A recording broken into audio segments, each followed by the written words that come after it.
In this tutorial, we're going to talk about inverses, contrapositives, and indirect reasoning. Let's take a look at some vocabulary first. So the first thing that we want to look at is what the word negation means. And we are very familiar with the word negative, and negative just means the opposite of something. So when we write the negation of a statement, it's a statement with the opposite truth value. So, for example, let's take a look at the statement, Austin is the capital of Texas.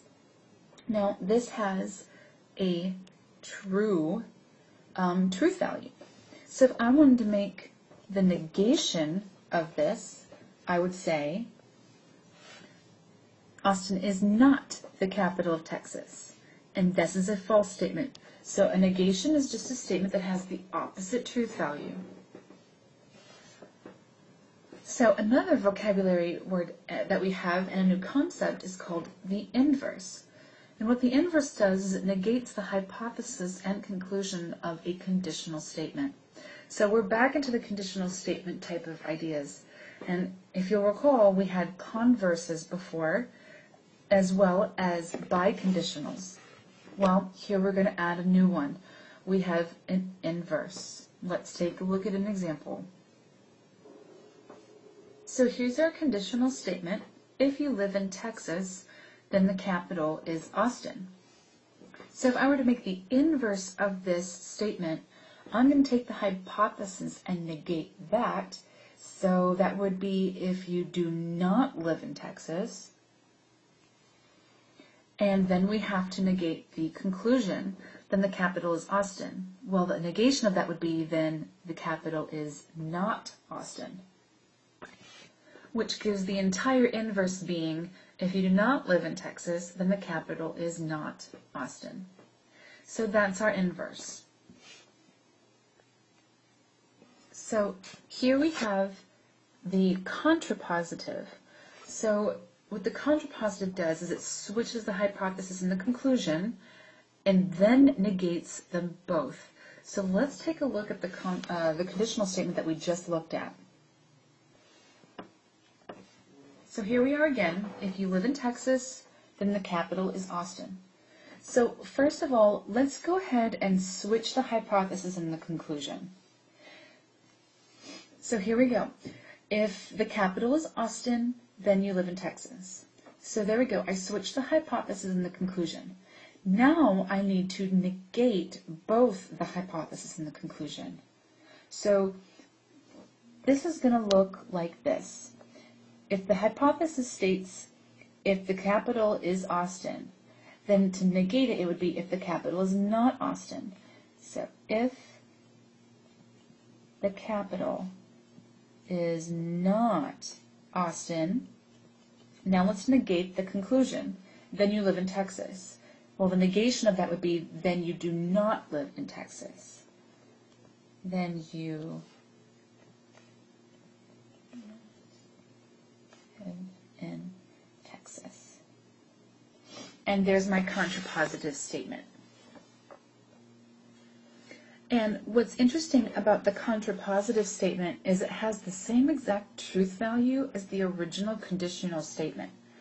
So if you live in Texas, then the capital is Austin. That's a true statement. If we look at the contrapositive, it should also be true. If the capital is not Austin, then you do not live in Texas.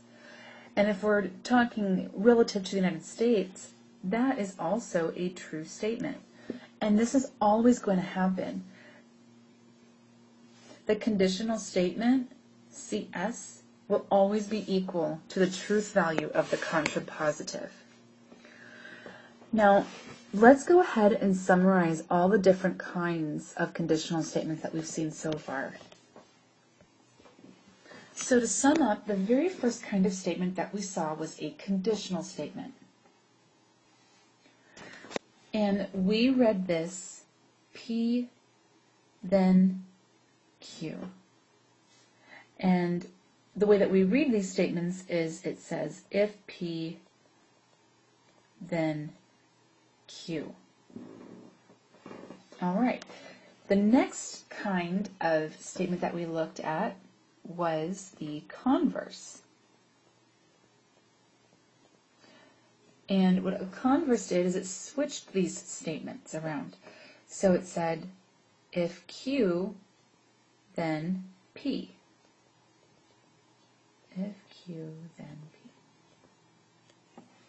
P. The third kind of statement that we looked at was called a biconditional, which said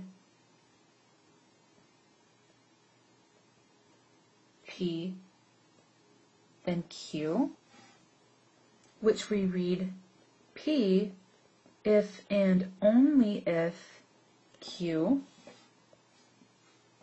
And now our new one, inverse, well, it does this negation thing, right? So what the inverse is going to look like is the hypothesis and the conclusion are in the same place, except we're negating them.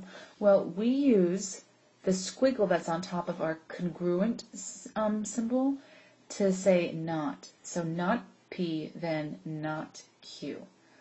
So we read this, if not P,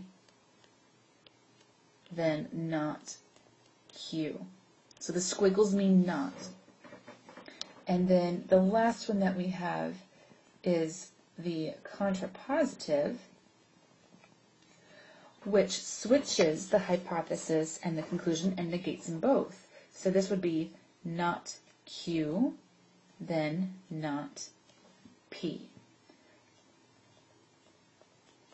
If not Q, then not P. So that's a great little summary for you guys to follow. And that concludes this tutorial.